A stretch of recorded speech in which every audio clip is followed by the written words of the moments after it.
Okay, we've already talked about the problems of using these texts historically. If you remember early in the semester, we talked about Galatians 1 and 2 and Acts, and we tried to compare exactly when did Paul go where with regard to Jerusalem, Damascus, Antioch, and we saw that it's very, very difficult to harmonize Galatians 1 and 2 with the account of Acts and Paul's movements around Jerusalem. We've also got a lot of other situations where this would be very difficult. I mentioned the difference between Matthew and Luke as far as the birth narratives. According to, just to try to figure out how this would work, if you took the birth narratives of Matthew and Luke, it would be very, very difficult to find out historically what happened. So for example, if you just take Matthew, as I've said before, his family seems to simply be in Bethlehem. It doesn't say they're from Galilee. It doesn't say they're originally from Nazareth. They're just in Bethlehem. And they're in Bethlehem well before Jesus is born because the wise men in the east see the star, and it takes them enough time to travel from Persia. We're supposed to understand from the narrative because they're called Magi, and those are wise men from Persia, all the way to Jerusalem. They meet up with King Herod the Great. He gets his wise men to consult. They then find out they're supposed to go to Bethlehem. They journey to Bethlehem, and then they get there not long after Jesus is born. So according to Matthew, you don't have any time actually in the narrative of Matthew for the whole moving from Nazareth to Bethlehem narrative that you get in the Gospel of Luke. You just don't have time in Matthew. They're just there. And then the angel appears to Joseph in a dream and says, Herod's going to kill all the babies. So Joseph takes the family. They move to Egypt for a while. He gets another dream years later, how many years, who knows, but saying that Herod the Great is now dead. So they go back. They start to go back to Bethlehem because it says that's their home, right? They go back home. They're going to go to Bethlehem. Instead, they move to Galilee to avoid Herod's son, who is at the time, according to Matthew, ruling in Judea. That's the sort of narrative. You get to Luke, and it's very different. They're from Nazareth. That's sort of Mary's hometown is Nazareth. All the pregnancy of Jesus takes place with Mary in Nazareth. She even goes to Judea to visit her kinswoman Elizabeth, who's the mother of John the Baptist, according to the Gospel of Luke. And then she goes back to Nazareth, and then it's according to this census, the world census, that they go to Bethlehem. And it's why they're in Bethlehem in the stable, because you don't have a stable in Matthew. They're just maybe in a home, or according to a lot of traditions, there was a cave somewhere that Jesus was born in. But it's in Luke that you get the whole story about the Christmas story about the stable that Jesus is born in, because there's no room in the inn.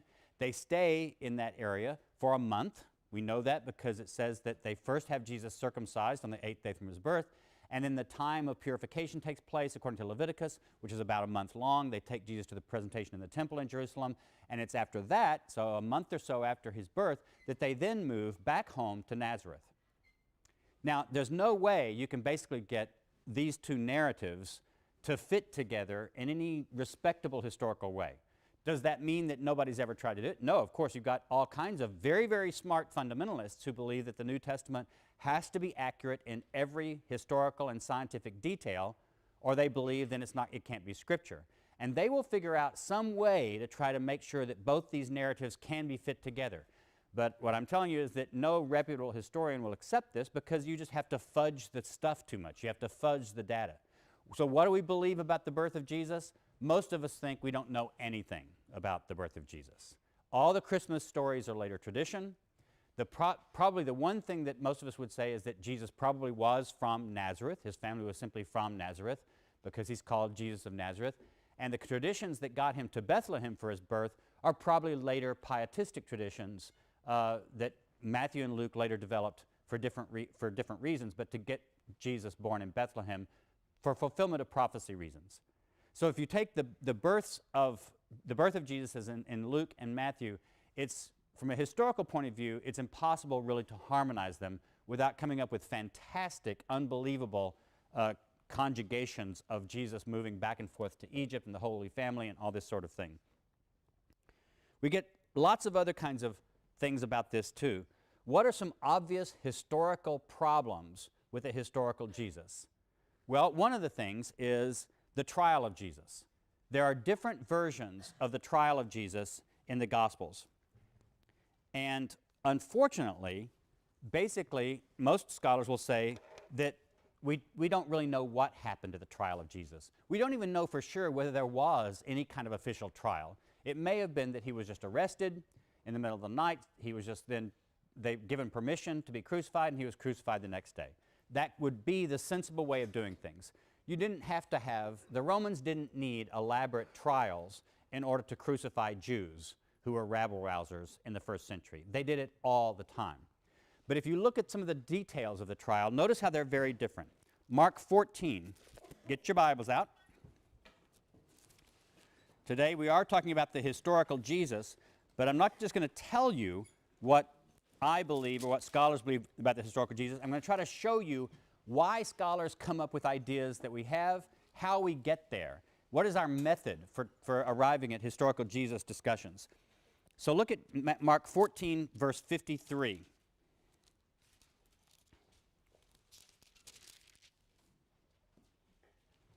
In the wrong place.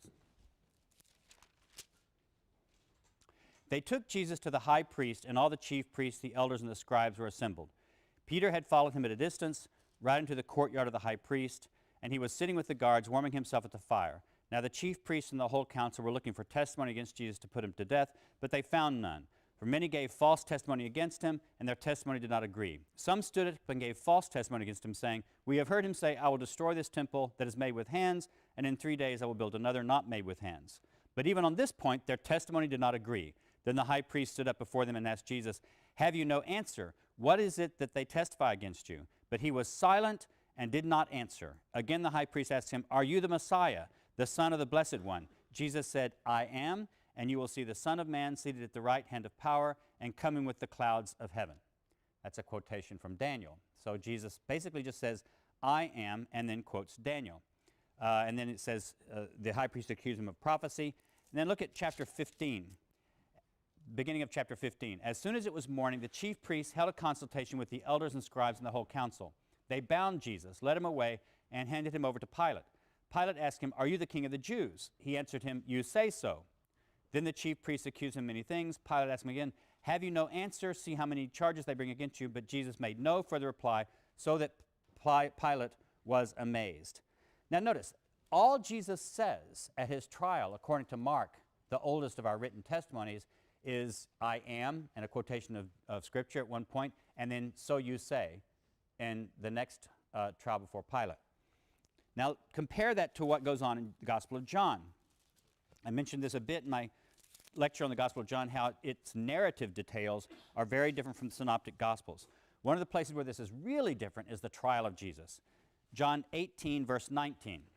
I'm not going to read all of this because it's just way too long. This is part of the interesting thing is that the trial of Jesus goes on for a long time in the Gospel of John.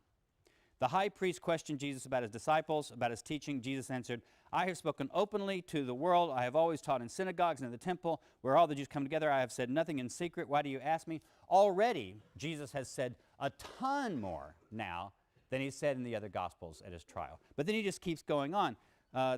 He said some more things. When he had said this, one of the police standing nearby struck Jesus in the face, saying, "Is that how you answer the high priest?" Jesus answered, "If I have spoken wrongly, testify to the wrong, but if I have spoken rightly, why do you strike me?" Then Annas sent him bound to Caiaphas, the high priest. So according to John, Annas and Caiaphas are kinfolk, and they're sort of both members of the high priestly family. So you can go on and on. At 28, verse 28, it's the trial before they took Jesus to Pilate. Pilate went out to the Jews and said, "What accusation do you bring against this man?" They answered, "If this man were not a criminal, we would not have handed him over to you." Pilate said to them, "Take him yourselves and judge him according to your law." The Jews answered, "We are not permitted," blah, blah, blah, blah, blah. It goes on. Pilate talks to Jesus. "Are you the king of the Jews?" Jesus answered, "Do you ask this on your own? Did others tell you about it?" Pilate said, "I'm not a Jew, am I? Your own nation and the chief priests handed you over to me. What have you done?" Jesus said, "My kingdom is..." Jesus just has a whole conversation with Pilate, which leads to that wonderfully quotable phrase that everybody knows about where finally Jesus talks about truth, and Pilate says in a phrase that could be sincere, or a lot of people answer it as being cynical, "What is truth?" Very famous quotation from the Gospel of John. And then, of course, there's the whole passage. Any of you seen Jesus Christ Superstar, the play or the movie, there's a whole scene where Herod, this is actually the son of Herod the Great now, but there's a trial before Herod, also in the Gospel of John. Not really in Mark at all, but in the Gospel of John, you get this whole trial before Herod, and according to Jesus Christ Superstar, this is when Herod kind of dances around on this raft and has showgirls, and they all do this, so you are the Christ, you're the great Jesus Christ, you know, prove to me that you're no fool, walk across my swimming pool, and all this sort of thing. So there's a whole scene, and Jesus Christ Superstar, the whole scene wouldn't be possible without the Gospel of John, because it's not in the other Gospels. So this is a famous scene. All of that's different in John. So what's historical? How do scholars decide? You have these very, very different. Was Jesus completely silent at his trial, as it seems to be in the Gospel of Mark? Did he not offer any reasons for what he did? Or did he have theological and philosophical discussions with Pilate about his message? What's historical? In that case, basically most historians are going to say, none of it is. None of the trial stuff can we be confident would be historical. For one thing, we just have this very, very differences, but there's one very little interesting piece of evidence about this. According to all the Gospels, where were the disciples after Jesus was arrested? Anybody remember? They vamoosed. The Gospels say that the disciples ran away at the arrest of Jesus. So maybe, according to these traditions, maybe Peter was there sort of in a courtyard out removed from the trial. But none of the disciples of Jesus would have been allowed to be present at any trial, whether it was of his high priest or Pilate. They wouldn't have been allowed in. These were peasants from Galilee. They're fishermen. They don't go walking into Pilate's headquarters. So who would have been there to report these different trial things? There are no stenographers in the ancient world sitting down taking notes of these trials. There are no court records. There are no journalists. Nobody was there who later Christians had access to so that they could possibly have known what went on in the trial. So according to most historians, we just say all of this trial stuff was very much made up by later Christians. Why? Because they figured you had to have a trial if you're going to have Jesus condemned. And so they figured, well, what would have taken place? These gospel writers, or maybe they're using traditions that developed before them, they're using traditions that develop because people just say, well, what would have happened at Jesus' trial? What's likely to have happened? And then they make up that likeliness and they put that into the story. Now, so you've got a couple of different situations where we historians are very, very skeptical about some of the basic aspects of the Gospel's accounts as far as what they tell us about the historical Jesus. The birth narratives, we just throw up our hands. The trials before Pilate, no, probably none of it rises to the level of history. But this leads to a couple of different problems. The first one I'm going to talk about is, so what? And I'm saying this because once critical scholars start talking about the historical Jesus, we immediately start stepping into sand traps. On the one hand, we have good Christian people who are a bit afraid that if you start questioning the historical reliability of the Gospels, then you're going to undermine every aspect of Christian faith. If the birth narratives are not as they say they are in the Gospels, then how can you trust any of it to be true? And if none of it is true, how do you even know that Jesus actually even existed? Or even if he did exist, how do you know that he wasn't a liar or a magician or just a bum? How do you, and if that's true, why have faith? Why not just give up the whole thing? So on the one hand, you've got Christians who are very threatened by using typical historical tools on the Gospels and the very question of the historical Jesus. On the other hand, we have just as many people who are anti-Christian and who they want to grab onto this and say, aha, notice how reputable scholars like Dale Martin, Woolsey Professor of Religious Studies at Yale University, points out that not everything in the Gospels is reliably history. Well, that means it's all a bunch of bunk. And every Christian in the world is basing their faith on things that are known by scholars to be lies. Well, that's not exactly right either, is it? So but on both sides, you get some people who grab onto any sort of idea that historians would say these are discrepancies in the Gospels, or these are places where we don't have historical evidence to back us up, and they want to run with that precisely in order to impugn the faith of Christians. Now, so scholars have to be very careful. What we basically want to say, there was actually one or two scholars in the 19th century, reputable scholars. Bruno Bauer was one of them, a German scholar, who denied that Jesus ever existed. He just said it was all, even the person of Jesus was a myth created by the church.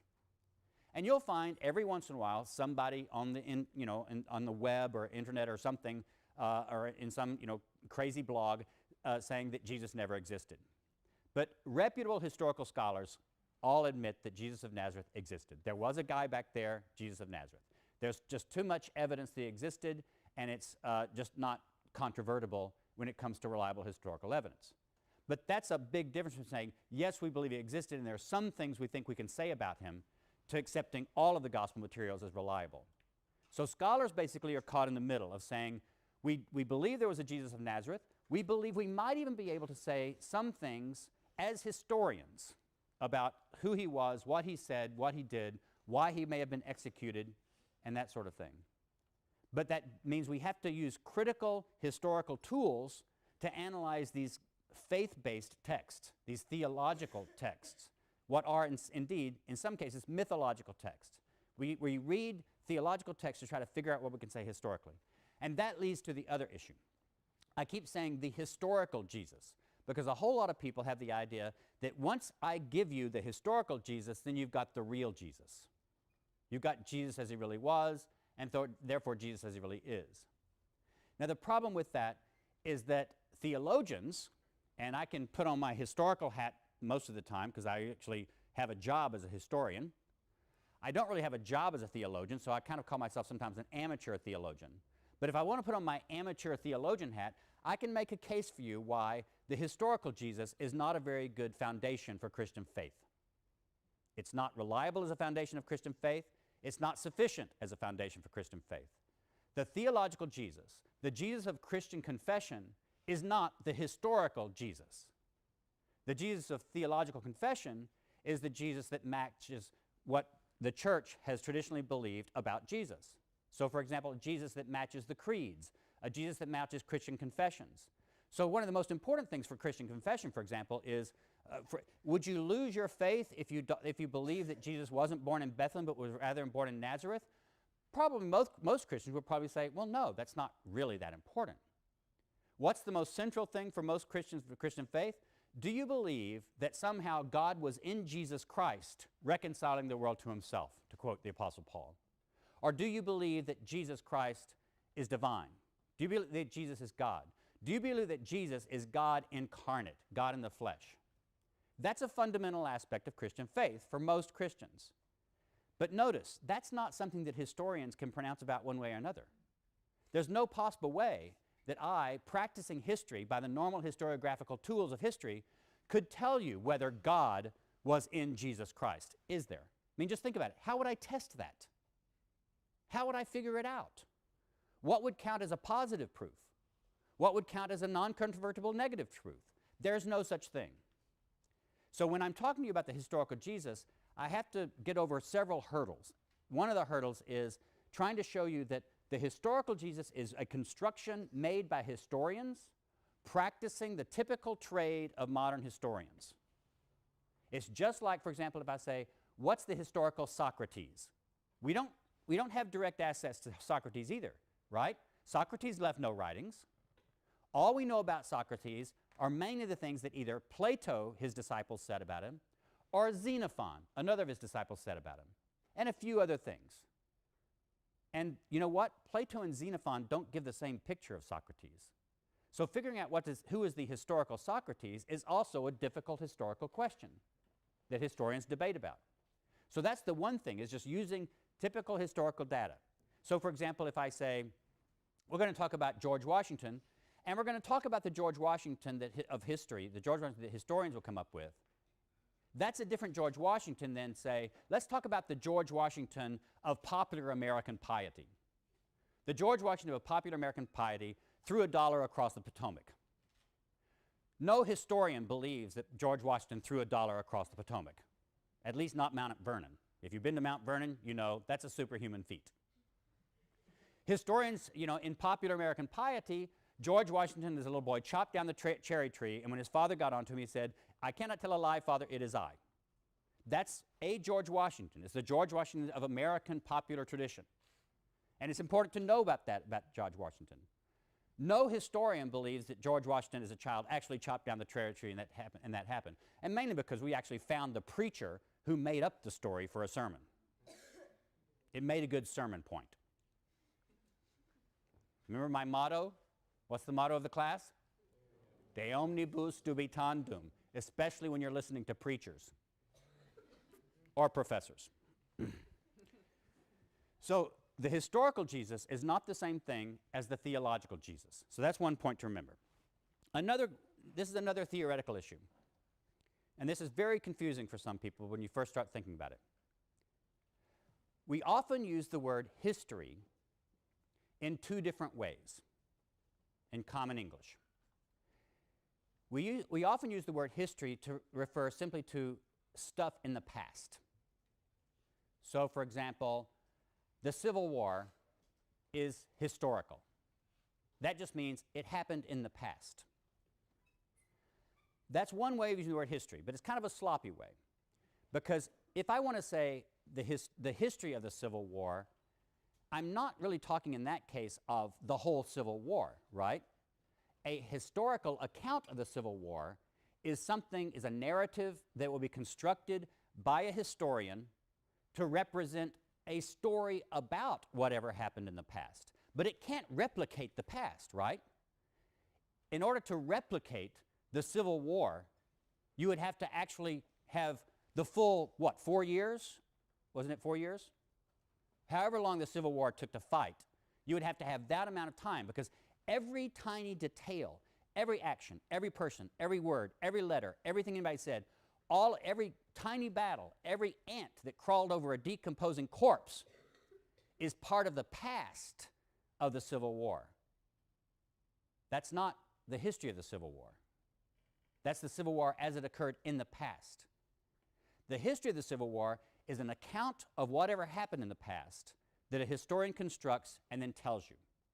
So when we use the word history in that more professional sense, we're not talking about the past, we're talking about an account of the past. So often philosophers of history like to separate these two words out, and they'll use the word past for the event that occurred in the past.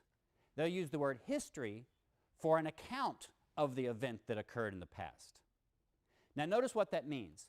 Histories are accessible to us, right? You can go to the store and buy a history of the Civil War. You can buy a history of George Washington. And you can buy a history of Jesus Christ. Does the history of the Civil War that you buy in the store give you the Civil War? No. It gives you an account of the Civil War. The actual Civil War is radically inaccessible to you. It's inaccessible. You can't get it.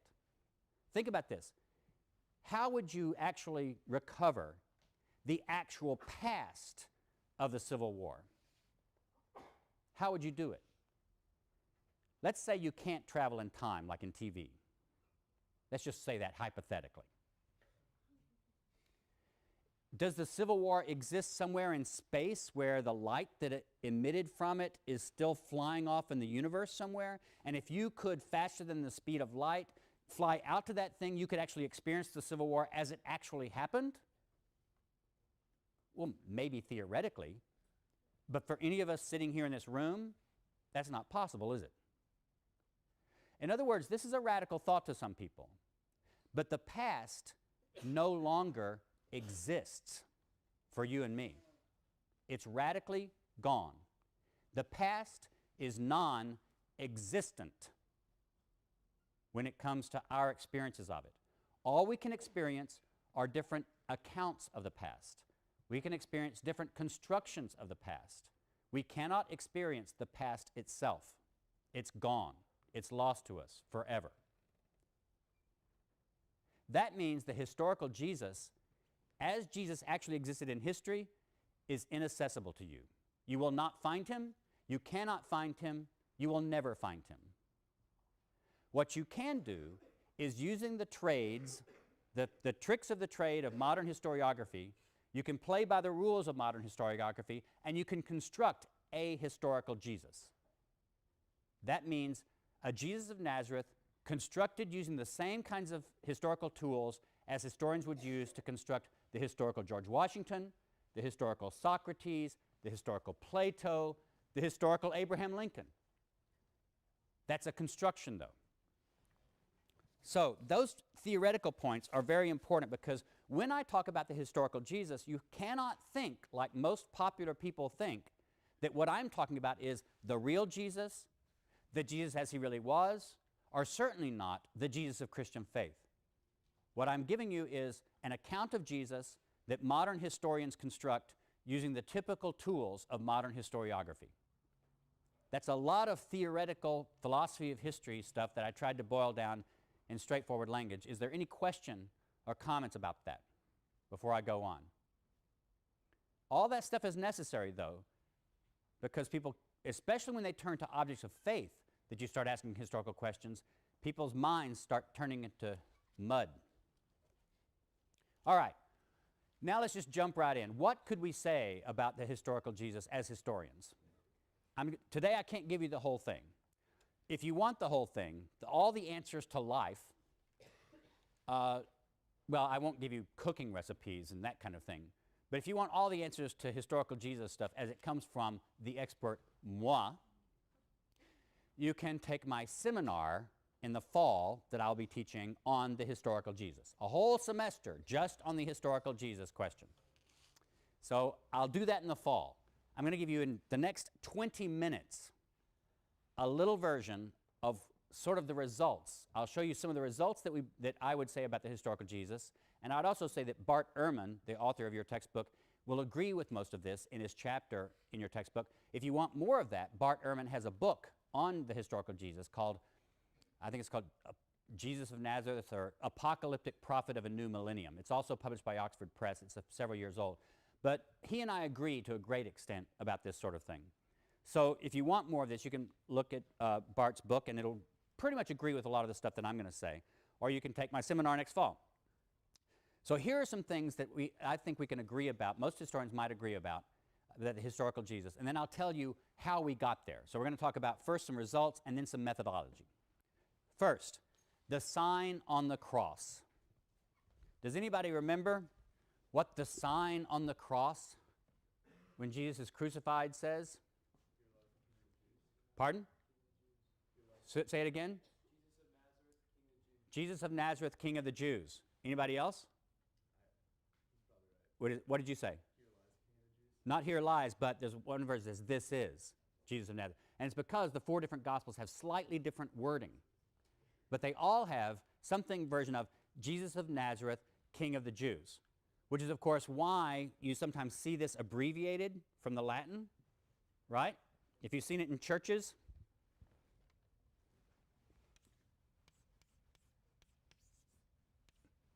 INRI, have you ever seen that on a cross or something like that in a church?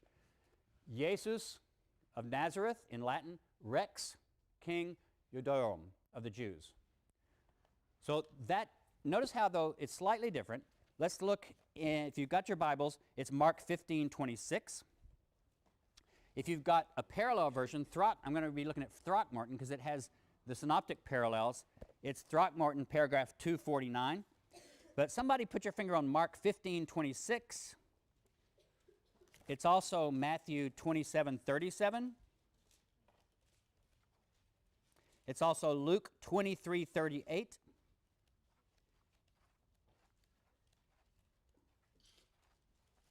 And it's also John 19:19. Now in Mark 15:26 it says, the inscription of the charge against him read, the King of the Jews. That's it. Then it goes on about this stuff. Look over right next to it on Matthew. It says, over his head they put the charge against him and said, this is Jesus, the King of the Jews. So it's slightly different. Luke 23, what did I say? 38. There it is, There was also an inscription over him, "This is the King of the Jews." And who has the John version? John 19:19. Did anybody put their finger on John 19:19? Jesus of Nazareth, King of the Jews. And doesn't it say in John that it was in different languages? Or am I forgetting it? That's right, Hebrew, Latin, and Greek in the Gospel of John. So that's what we've got. One of the things that most scholars will say is, we think that's historical. And why do we think it's historical? Well, for one thing, it comes from at least two independent sources, right? What are the two independent sources that it comes from? It's in all four Gospels, but all four Gospels aren't independent sources, are they? Why? Because we believe that Matthew and Luke used Mark. So if Matthew and Luke copied it from Mark, that makes Mark one source. Did the author of John use the Gospel of Mark? Not according to the theory we're using in this class. Some people might say yes, some scholars might say yes, but in this class we're going on the theory that the Gospel of John probably didn't use Mark as one of his sources. So you've got the Gospel of John as one source for this. You've got the Gospel of Mark as another source for this. So you have two of what scholars are willing to treat as independent sources, which both have this nice little piece of data, this datum right there. Now the other thing is that it might be interesting for you to know, King of the Jews is not a Christological title that early Christians used about Jesus. Remember in the Gospels we've seen a lot of different titles for Jesus. He's the teacher, he's the Son of God, he's the Messiah, he's the Holy One of Israel we just saw. He has a lot of things, and these things are obviously things, early Christians called him Lord, they called him Son of God, but they didn't call him King of the Jews. It was one of the titles of Jesus that apparently the earliest followers of Jesus didn't latch onto. So we don't see it in the letters of Paul, and we don't see it elsewhere in the Gospels. So what scholars have said is, look, this thing, King of the Jews, doesn't look like a Christological confessional title that Christians made up and then put into the Gospel. It goes against the tendency of the Christian writers themselves, because it's not one of their titles. If it had said, "This is Jesus of Nazareth, the Lord of heaven and earth," then scholars would say, well, that sounds like a Christian confession. But saying Jesus of Nazareth, King of the Jews, doesn't sound like a Christian confession. So it goes against the tendency of the writers themselves, and we say, well, maybe then it's historical. Maybe it's a little glimpse of history sitting in there. So that's one thing. The sign on the cross, most scholars say that's historical. Now I'll talk about why that's important. It's a very small detail, but it could be very important. Yes, sir? The line King of the Jews, didn't that come mostly from the mocking terms during the trial? It could have, exactly. In other words, the question was, didn't this come from the mocking terms in the trial? That's exactly right. The Christians, if you notice, it's the people who are mocking Jesus who call him King of the Jews. And so why, this is not something that the Christian writers want to invent and then put in the story. Exactly, that supports that point. So that is a nice little detail. One other thing that scholars often say may well be historical. Jesus was baptized by John the Baptist. Now notice why would scholars say this is historical? Well, there's not complete agreement about how it happened. The Gospel of John doesn't exactly tell you about the baptism of Jesus by John, but it has Jesus and his disciples also baptized in the Jordan, and it has Jesus very much connected to John the Baptist in the beginning of its Gospel. The other Gospels do have Jesus baptized by John. But notice how the story goes along.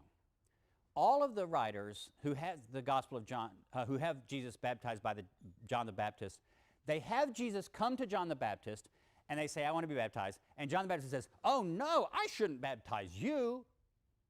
You're the big kahuna. You're bigger than I am. I'm not worthy to untie your sandals. So I should be baptized by you. I shouldn't be baptizing you. And Jesus says, no, it's okay, baptize me.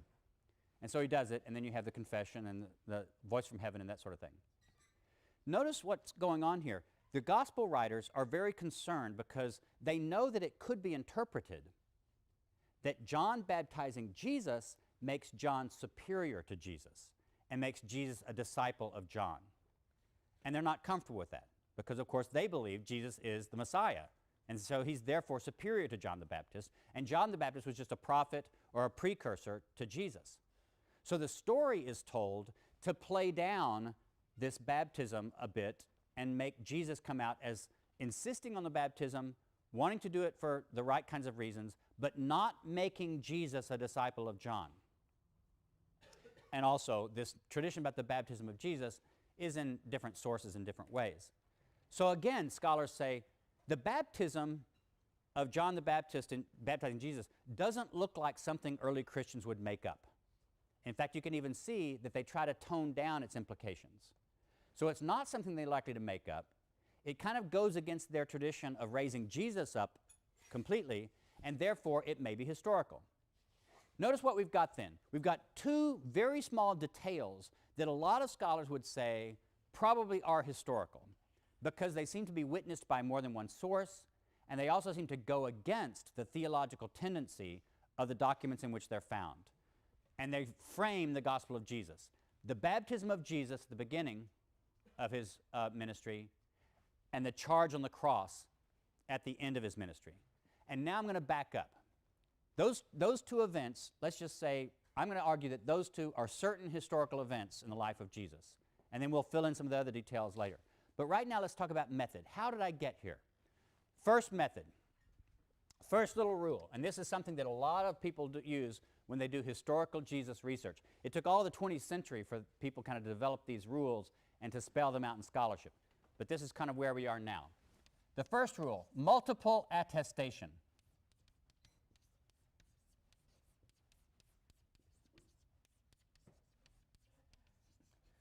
That means when you have more than one independent source that has a saying or an event about Jesus, you tend to give it a little more weight. Now, of course, what are independent sources? If you have something in both Matthew and Luke, that doesn't count as two independent sources, right? Because both Matthew and Luke could have gotten that from Mark, or they could have gotten it from Q. But if you have something in Mark and you have something in John, well, those are two independent sources. If you also have something in the Gospel of Thomas, then most of us scholars would say, well, some people say the Gospel of Thomas may have known the other Gospels, but most of us would say we're going to treat him as an independent source because he's not verbatim quoting the other Gospels most of the time. So if you have an event or a saying that occurs in Mark and John and Q, or in Thomas, those are three independent sources. What if it also occurs in Paul's letters? There's another independent source. As we'll see that there are some places where Paul gives us a little clue about something. And then obviously you can take Q as being one of those sources. So if something is in both Matthew and Luke, but it's not in Mark, then you can say it's in Q. And sometimes people would even say you have one form of a parable that seems to have occurred in Q, and you have a different form of that parable that seems to have occurred in Mark. And then you can say, okay, we have this one parable in two independent sources. One is Q and one is Mark. But that's kind of complicated because, of course, the very definition of what's in Q is something that's in both Matthew and Luke, but not in Mark, usually. But if something is in more than one source, it fits this criterion. Now remember, criteria is the plural, criterion is the singular, okay? Second,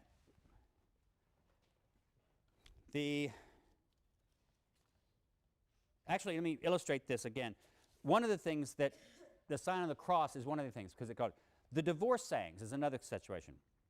According to Mark 10 and Matthew 19, you have this saying, what God has joined together, let no man put asunder. And then you have a few other sayings. Clearly, Jesus, in this passage, is teaching no divorce for his disciples. No divorce at all, period, none.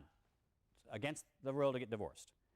But then Matthew 5:32 has a parallel with Luke 16:18, which makes it look like a Q source, and that has this wording. Every man who divorces his wife and marries another commits adultery, and whoever marries a woman who has been divorced by her husband commits adultery.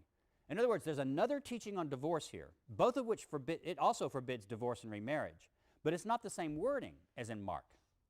So scholars say that looks like a Q saying on divorce, in which Jesus still forbids divorce and remarriage, but it's not the same wording as the Mark saying. So we have two separate sayings in different wordings, but they both have Jesus forbidding divorce. and at least divorce and remarriage. One in Q, one in Mark, two independent sources. It's really neat then we find Paul in 1 Corinthians 7, 10 through 11 says this. So this is Paul, a quotation from Paul. To those who are married, I command, that is Paul, and then he says, not I, but the Lord. Ah, so Paul even knows he's quoting a saying of the Lord Jesus. So he goes on to say that the woman must not separate from her husband. If indeed she does separate, let her remain unmarried or be reconciled to her husband, and a man must not put away his wife. Now, most of us believe that's Paul's wording because you can tell the way he's kind of fudging around with some of the details of the saying. But at least Paul gives a witness that he knows of an anti-divorce saying by Jesus also. 3 separate independent witnesses that Jesus taught against divorce. One from Mark that Matthew copies, one from Q that both Mark, Matthew, and Luke have, and one from Paul. So that passes the multiple attestation rule. But it also passes the next rule, which is dissimilarity.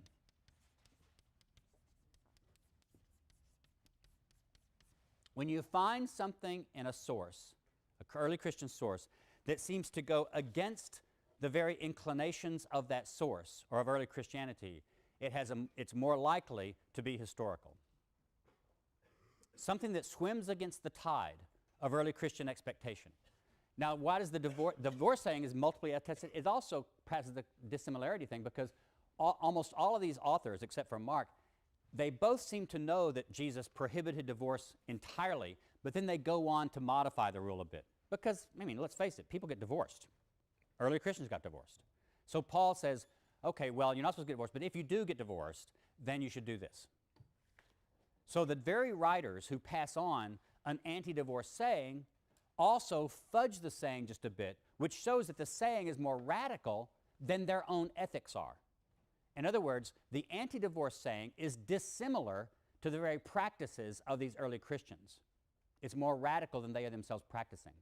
And that's a clue that the saying itself goes back to the historical Jesus, according to this method.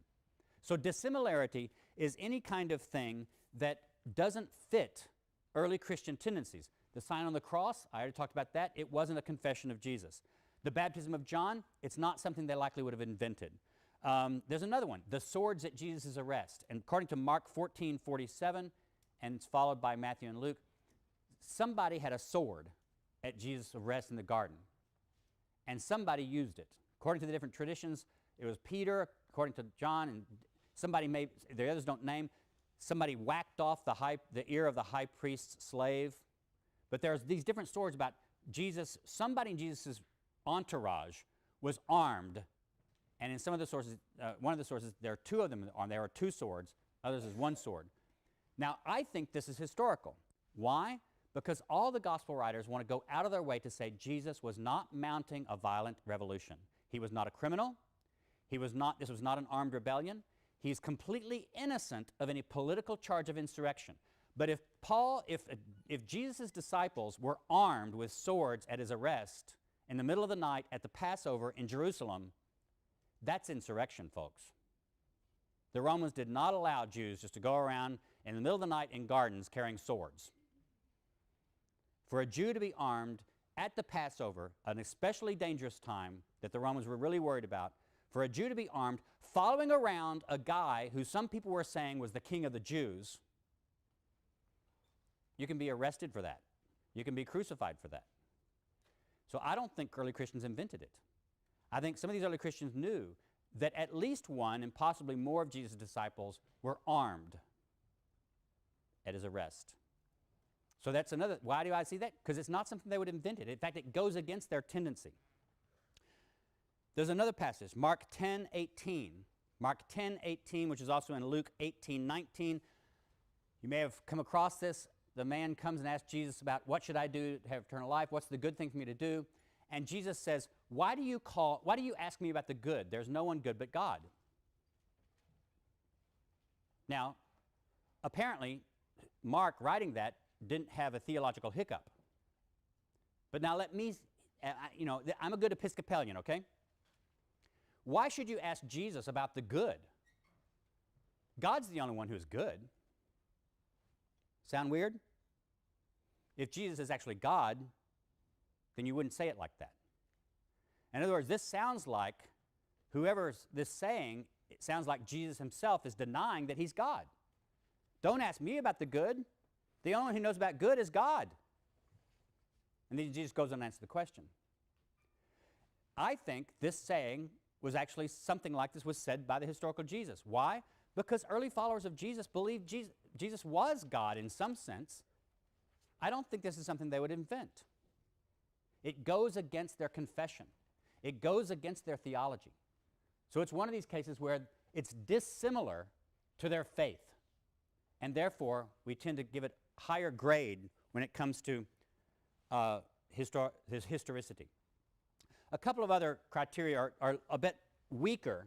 These are the two strongest. Social coherence. This is when you see something that is either anachronistic and it doesn't look like it would fit in with the life of Jesus, or it does fit very well with the life of Jesus. If I decide, for example, on lots of different other sayings that I've decided are historical because of these other reasons, and then something looks like it, a saying of Jesus looks like it's apocalyptic, and I've already established that Jesus was an apocalyptic prophet, then I'm going to say, well, it coheres with the social situation of Jesus as an apocalyptic prophet in Galilee. Or take a negative example. In Matthew 18, there are a lot of rules about what you should do in the church. The very word church is used. Almost all of us scholars would say a lot of that stuff in Matthew 18 about the church rules, the church leadership, that's not historical. Why? Because the church didn't exist in Jesus' lifetime. Jesus sounds like he's giving rules about a constitution for a church. But we think that's anachronistic. The church is something that developed after Jesus' death, when his followers came to believe that he had been raised from the dead and then they should continue doing things in his name. But in Jesus' own lifetime, traveling around Galilee, talking about, now when you have the church, you should meet on Sundays. I think for Easter you should wear white. Jesus didn't do this sort of thing. So all of that stuff in Matthew 18 that looks very much like a later church life, we believe was read back into the life of Jesus by the author of Matthew or other people. And then the last thing is, the last criterion is rather weak. It's called the criterion of coherence.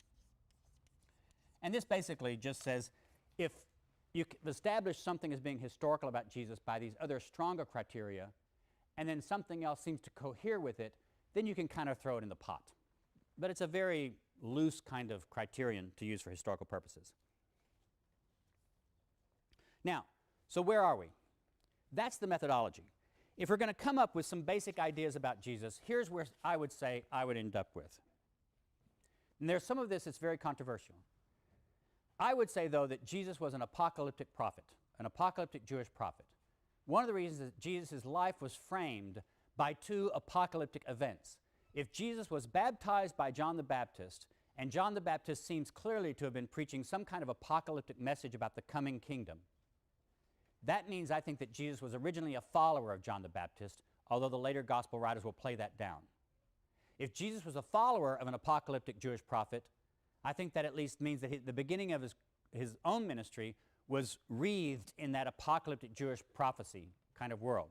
And he was executed on a charge of sedition as being the king of the Jews against the law. Only the Roman Senate got to make kings.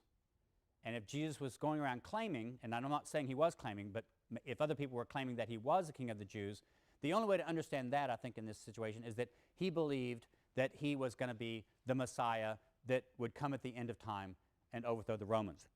So his death was also apocalyptic. The temple incident, we could talk about that.